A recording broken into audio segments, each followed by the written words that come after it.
Hello বন্ধুরা, কেমন আছেন সবাই? আশা করি সবাই ভালো আছেন। বন্ধুরা, আমাদের এই গল্পগুলো যদি ভালো লাগে অবশ্যই লাইক করবেন, কমেন্টস করে জানিয়ে দেবেন। আজকের গল্প ম্যাগের খামে অনুভূতি, পর্ব 20, সিজন 2। লেখিকা জেরিন আক্তার নিপা। বরযাত্রী চলে এসেছে, ঘোড়ায় চড়ে এসেছে রেজওয়ান। সাজিয়ে দৌড়ে গেল গেট ধরার জন্য। রোজা বেলকনিতে দাঁড়িয়ে উকি দিচ্ছে। সবই ঠিক আছে, ঠিক নেই শুধু একজন মানুষ। শাবাব ফুলের ডালা নিচে ফেলে দিয়ে পা দিয়ে সব ফুল পিষে ফেলেছে। এতদিন বুঝতে না পারলেও কাল রাতের পর থেকে শাবাব বুঝতে পারছে রোজার জন্য শাবাবের অন্যরকম একটা অনুভূতি কাজ করে। শাবাব এখনও সেই অনুভূতির নির্দিষ্ট কোনো নাম দিতে পারছে না, তবে শাবাব এটা বুঝতে পারছে রোজাকে সে হারিয়ে ফেলছে। চোখ দুটো আগুন লাল হয়ে আছে। হাঁটু গেড়ে নিচে বসে পড়ল শাবাব। চিৎকার করে বলে উঠল, আমি তোকে হারাতে পারবো না রোজা, আমি তোকে হারাতে পারবো না। তুই অন্য কারো হতে পারবি না, তুই আমার পাশে থাকবি, সব সময় থাকবি। ওই রেজওয়ান তোর যোগ্য না। কী করবে ভেবে পাচ্ছে না শাবাব। অনেক দেরি করে ফেলেছে সে। বাবা রোজার সাথেই তার বিয়ে ঠিক করেছিল, কিন্তু শাবাব নিজের দোষে রোজাকে হারাচ্ছে আজ। ওই দিন রোজাকে সাজিয়ার কথা না বললে রোজা হয়তো রেজওয়ানকে বিয়ে করতো না। কাল রাতেও শাবাব একটা ভুল করে ফেলেছে, সাজিয়াকে সে প্রপোজ করে ফেলেছে। রেজওয়ান গেটে সাজিয়ার চা পূর্ণ করে ভিতরে ঢুকছে। ব্যান্ড পার্টি বাজনা বাজছে। রেজওয়ান এক হাতে সাজিয়াকে জড়িয়ে ধরে নাচতে নাচতে ভিতরে আসছে। রোজা বেলকনি থেকে রেজওয়ানকে দেখে বলল, পাগল একটা। আজ রোজার কত খুশির দিন তা সে বলে বোঝাতে পারবে না। রেজওয়ানের চোখ রোজার উপর পড়ল। রেজওয়ান চোখ টিপে দিয়ে ফ্লাইং কিস দিল। শব্দ করে হেসে ফেলল রোজা। রেজওয়ান চলে এলে রোজাও রুমে চলে গেল। এলোমেলো বেশে শাবাব বেরিয়ে এলো। আশেপাশে না তাকিয়ে সোজা রোজার রুমের দিকে এগোতে লাগলো। দরজায় শাবাব এসে দাঁড়ালে রোজা ঘুরে দাঁড়ালো। ভাইয়া তুমি? শাবাব এক নজরে রোজার দিকে তাকিয়ে আছে। বিয়ের সাজে কত সুন্দর লাগছে রোজাকে। লাল লেহেঙ্গায় লাল পরি লাগছে। মন ভরে রোজাকে দেখতে লাগলো শাবাব। রোজা আবার বলল, তুমি এখানে কিছু বলবে ভাইয়া? রোজার কথা শাবাবের কানে ঢুকছে না। সে রোজাকে দেখছে। রোজা, সে ছোট মেয়েটা যে সারাক্ষণ শাবাব ভাইয়া করে ওর আগে পিছে ঘুরত। রিজওয়ান কিছু করলে তার কাছে এসে বিচার দিত। শাবাব যা বলতো চোখ বন্ধ করে তাই করত। আজ সেই রোজার বিয়ে অন্য কারোর সাথে।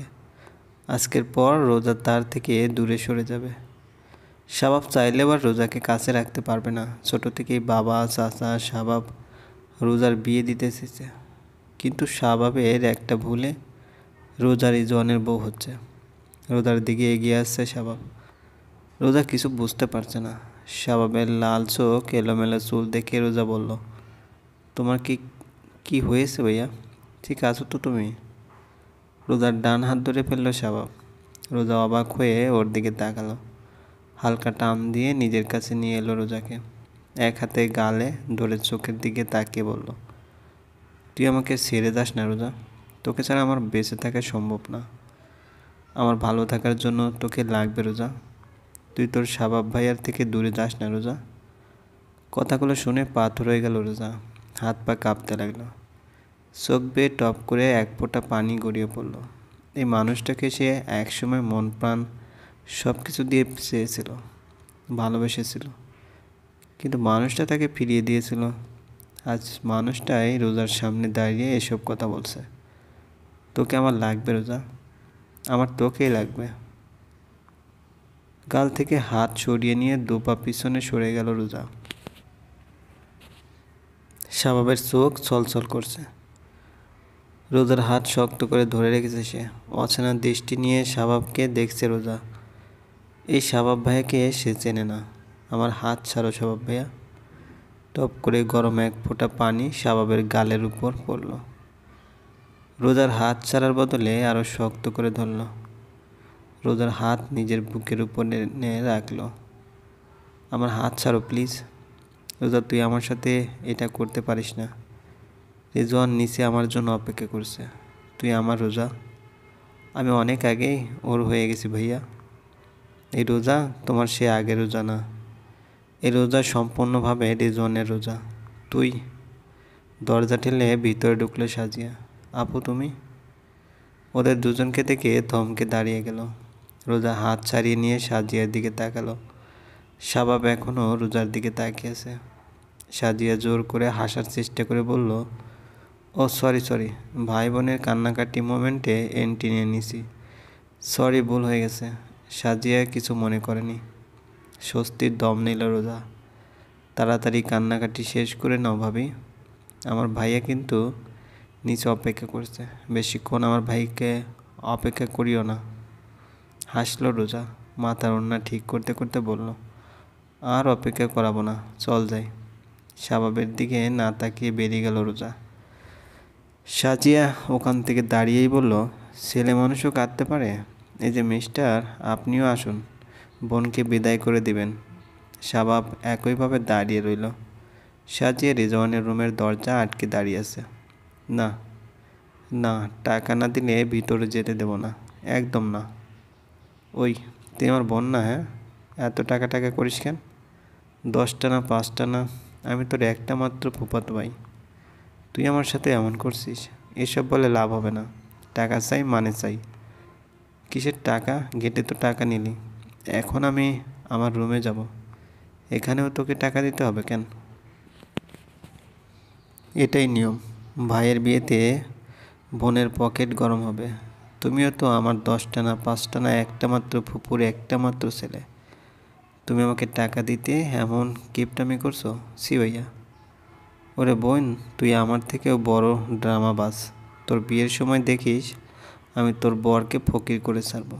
হো হো করে পরেরটা পরে দেখা যাবে, আগে তো তোমাকে ফকির বানাই। তুই আমার মামুর মেয়ে না? আমি ঢুকবো তবুও 10,000 দিতে হবে? না না, এটা পুরাই ডাকাতি। সাধু, তুই রাত দুপুর ডাকাত করছিস, কিন্তু এটা ধর্মে সইবে না। যত কথা বলবে ততই ভাবের কাছে যেতে দেরি হবে। সো বেশি কথা না বলে চুপচাপ টাকাটা দিয়ে পেল। শাওবের চোখের সামনে বারবার রোজার মুখটা ভেসে উঠছে। রোজা হাসছে, রাগ করছে, তাকে কিছু বলছে। হাত বাড়িয়ে যেন রোজাকে ধরতে পারবে সে, কিন্তু হাত বাড়িয়ে ধরতে গেলে রোজা হারিয়ে যাচ্ছে। রোজা, তুই কেন এমন করলি? কেন তুই ওই রেজওয়ানকে বিয়ে করলি? কেন আমার কথা রাখলি না? তোর উপর শুধু আমার অধিকার। আমি বুঝতে পারিনি রোজা, না বুঝে তোকে দূরে সরিয়ে দিয়েছি। অন্ধকার রাস্তায় ড্রাইভ করে যাচ্ছে শাবাব। পাগল পাগল লাগছে তার। সাজিয়া কতক্ষণ ধরে শাবাবকে কল করছে, একটা কলও শাবাব তুলছে না। ফোনের এই টুংটাং শব্দে অসহ্য লাগছে তার কাছে। চোখ বেয়ে আপনা আপনি পানি পড়ছে। ফোন কানে নিল শাবাব। তার কণ্ঠ মাতালের মতো শোনা যাচ্ছে। সাজিয়া ওপাশ থেকে খুশি খুশি গলায় বলল, জানো আজ কী হয়েছে? ভাইয়ার থেকে 10,000 টাকা নিয়েছে। রিজওয়ান ভাইয়া রোজা আপুকে এত ভালোবাসে কি বলবো। আপুকে ভিতরে রেখে দরজায় তালা দিয়ে দিয়েছিলাম। ভাইয়া রুমে যাওয়ার জন্য টাকা দিতে রাজি হয়ে গেল। মাত্র টাকা দিয়ে ভিতরে গেল। দুজনেই পাগল। সাজিয়া আরও অনেক কথা বলছিল, কিন্তু শাবাব শুনতে পেল না। তার গাড়ি দিয়ে একটা গাছের সাথে লেগে গেল। আর ওখানেই দেখতে দেখতে শাবাবের চোখের সামনে সব কিছু ঝাপসা হয়ে গেল। সাজিয়া বারবার হ্যালো হ্যালো করেও কোনো উত্তর পেল না। ফুল দিয়ে সাজানো এই ঘরটায় জীবন্ত একটা ফুল বসে আছে। মোমবাতির আলোয় রেজওয়ান রোজাকে দেখতে পাচ্ছে। মাথায় ঘোমটা টেনে রিজওয়ানের অপেক্ষা করে বসে আছে মেয়েটা। দরজার সামনে দাঁড়িয়ে এক দৃষ্টিতে রোজাকে দেখছে রেজওয়ান। এক পা দুপা করে রোজার সামনে সে দাঁড়ালো রেজওয়ান। রোজা, তার ভালোবাসার মানুষটা তার সামনে বসে আছে। স্পষ্ট করে উচ্চারণ করলো, রেজওয়ান। রোজা। উফ বাবা, কি গরম। কথাটা বলে ঘোমটা উঠিয়ে রেজওয়ানের দিকে তাকালো রোজা। মুখ চোখা করে বলল, তুমি আসতে এত দেরি করলে কেন? এদিকে গরমে আমার জান বেরিয়ে যাচ্ছে। এত ভারী লেহেঙ্গা কে কিনতে বলেছে তোমাকে? বাবারে বাবা, এইসব মানুষে পড়ে? হ্যাঁ, আর কতক্ষণ এভাবে থাকলে আমি মরেই যেতাম। তখন থেকে ছাতার মাথা সব পড়ে বসে আছি। কোমর গেল আমার। দমও নিতে পারছিলাম না ঠিক করে। রেজওয়ান ড্যাব ড্যাব করে রোজাকে দেখছে। ভেবেছিল রোজাকে তাকে দেখে লজ্জা পেয়ে ঘোমটাটা আরও লম্বা করে টেনে দেবে। সে গিয়ে রোজার লজ্জা ভাঙিয়ে ঘোমটা তুলবে। কিন্তু মেয়েটা কি করলো? রিজওয়ানের সব কল্পনায় পানি ফেলে দিল। ওভাবে হাঁ করে চেয়ে আছো কেন? ফুস করে দম নিল রিজওয়ান। রোজার পাশে বসে বলল, হ্যাঁ, ভেবেছিলাম বউ আমার লজ্জা মাখা মুখ করে ঘোমটা দিয়ে বসে থাকবে। আমি এসে ঘোমটা তুলে বউয়ের লজ্জা মাখা রাঙা মুখটা দেখব। সব আমার স্বপ্নই রয়ে গেল। বউ আমার বাসর রাতেও ঝগড়া করছে। হেসে ফেলল রোজা। আহারে, সব স্বপ্ন ভেঙে গেল। কষ্ট পেয়েছো পর? আমি তো তোমার নতুন বউ না। এই নিয়ে দুবার বিয়ে হলো, এখন তো পুরানো হয়ে গেছে। আচ্ছা, তোমার যদি এত ইচ্ছা থাকে তাহলে আমি আবার ঘোমটা টেনে বসছি। তুই দরজার ওখানে থেকে আবার হেঁটে আসো, এসে আমার ঘোমটা তোলো। আর আমি লজ্জা পাই। না, আর লাগবে না। এই তুই কী রে, পটর পটর করে আমার সাথে কথা বলছিস? নতুন বউ এত কথা বলে? তোর তো এখন লজ্জা পাওয়া উচিত, কথা কম বলা উচিত। তুই তো বউয়ের মতো কিছুই করছিস না। ওরে আমার বরে, 1 বছর ধরে লাইন দিচ্ছ, ছোটোবেলা থেকে তোমাকে চিনি, এখন আসছো ন্যাকামো করতে। ওসব ওগো হ্যাঁ গো, লজ্জা পাওয়া টাইপ মেয়ে আমি না। জানি তুই একটা বাসার ঝগড়া টাইপ মেয়ে। একবার কথা বলতে শুরু করলে আর থামিস না। কথা বলতে বলতে রোজার দিকে এগিয়ে যাচ্ছে রিজওয়ান, ঠোঁট বাঁকিয়ে হাসছে। এই তুমি? আর কিছু বলতে পারলো না রোজা। ফোনে রিংটোনের শব্দে রিজওয়ান রোজাকে ছেড়ে দিল। হাঁপাচ্ছে দুজনেই। হাতের উল্টো পিঠে দিয়ে ঠোঁট মুছছে রোজা। রিজওয়ান বিরক্তিতে মুখ বাঁকিয়ে বলল, মানুষের আক্কেল জ্ঞান কিছুই নেই। বাসর করে আছি, এখানেও ফোন করে ডিস্টার্ব করছে।